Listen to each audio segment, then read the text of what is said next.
पीले दांत वाली बहू। रंजना कभी ब्रश नहीं करती थी।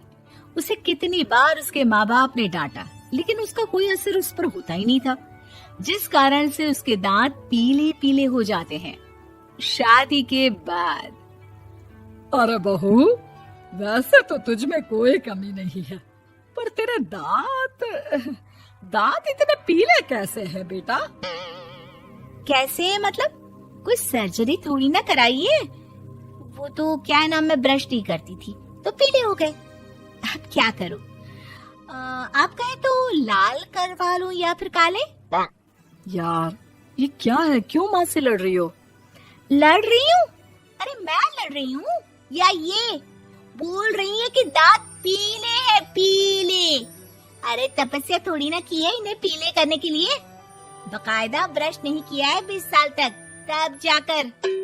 छी, कैसी बात कर रही हो? ये उस वक्त तो पीले नहीं थे जब हम लोग तुम्हें देखने आए थे। अरे तब साफ करवा लिया होगा डेंटिस्ट के पास जाकर। अब देखो कैसे पीले पीले लग रहे हैं। रंजना सास की तरफ गुस्से से देखती है। फिर शुरू हो गई पीले पीले पीले। अरे पीले तो तब भी थे जब मेरे हाथ का रसगुल्ला उड़ा उड़ा कर खा रही थी और बोल रही थी, लड़की नहीं गुणों का खजाना दे रहे भाई साहब आप।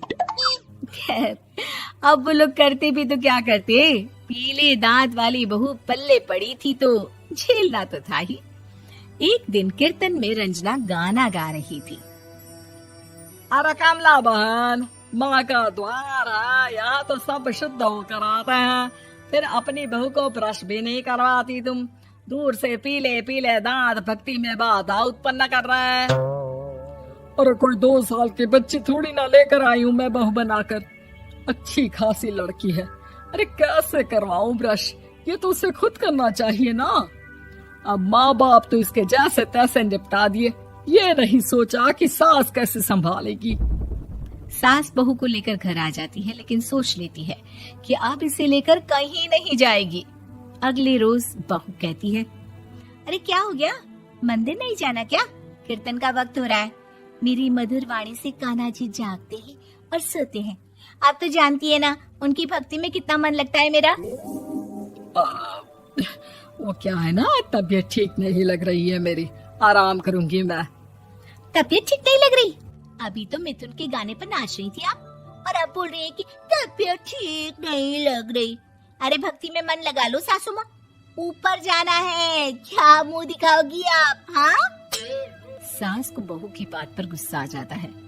मैं क्या मुंह दिखाऊंगी, इसकी चिंता तो ना कर, समझी? अपने मुंह की चिंता कर, जो ये पीले पीले दांत लेकर हर जगह पहुंच जाती है। पता है लोग कितना मजाक बनाते हैं।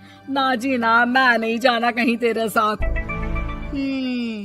तो ये बात है, कोई ना, मत जाओ, मैं अपने कमरे में ही बैठकर भक्ति कर लूंगी।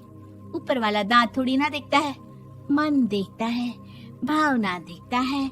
और अरे बस बस, तू सब कुछ दिखा, बस ये सफेद चमकदार दांत ना दिखाना किसी को, है? जा यहाँ से। बहू को सास की बात का कोई फर्क नहीं पड़ता, वो तो जैसी थी वैसी ही रह जाती है।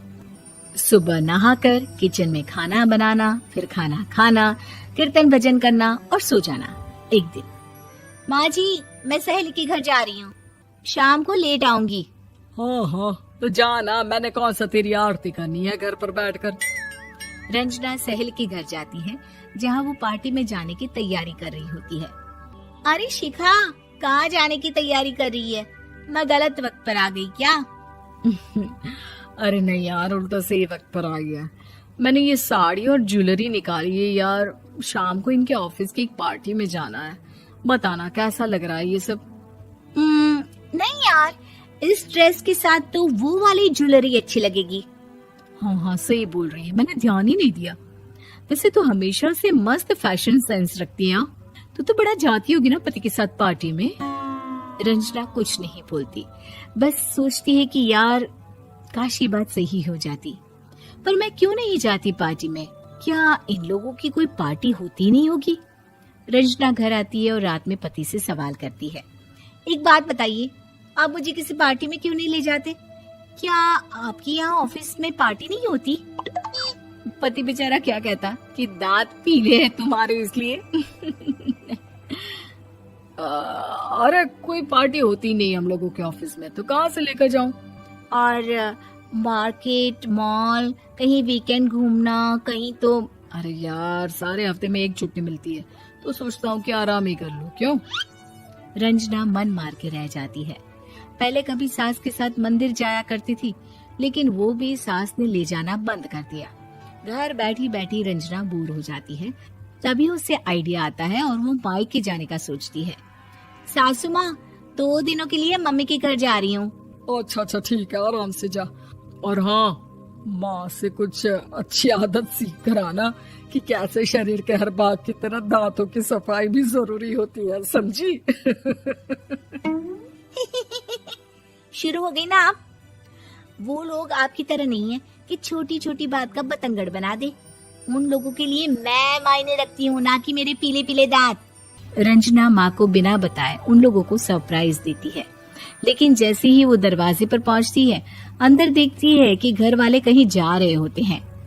अब माँ, काश रंजना दीदी के दांतों वाली प्रॉब्लम नहीं होती, तो वो भी हम लोगों के साथ चलती ना बुआ जी की बेटी की शादी में। हाँ बेटा, लेकिन अब उसे कौन समझाए कि उसको उसके पीले दांत नहीं दिखते, लेकिन उसके आसपास के लोगों को कितना एम्बैरेसिंग फील कराते हैं। मुझे तो कितनी बार उसके स्कूल की टीचर ने शिकायत की कि उसके साथ कोई लड़की बैठना भी नहीं चाहती, और ना ही कॉलेज में कोई उससे बात करना चाहता था। लेकिन पता नहीं क्यों उसे ये बात समझ में ही नहीं आती। कोई कमी नहीं है उस लड़की में, बस यही कि दांत पीले हैं। वो तो भला हो जीजा जी और उनकी माँ का, जो दीदी को जैसी है वैसे ही रखा हुआ है। रंजना को अपने घर वालों की बात सुनकर बहुत दुख होता है। वो सोचती है कि वो क्या करे, लेकिन फिर वो सीधा डेंटिस्ट के पास जाती है, अपने दांत चमकाती है और कसम खाती है कि वो रोज ब्रश करेगी। अरे क्या हो गया? तुम तो 2 दिनों के लिए गई थी ना, पर कोई ना, अच्छा है, चलो आ गई तो। रंजना सास के सामने आकर खड़ी हो जाती है और पूरी स्माइल करती है, उसके चमकदार दांतों को दिखाती हुई। हैं? चले मंदिर। माँ, मुझे माफ कर दीजिए, मैंने आप लोगों को बहुत एम्बैरेसिंग फील करवाया। मैं आज से रोज ब्रश करूंगी।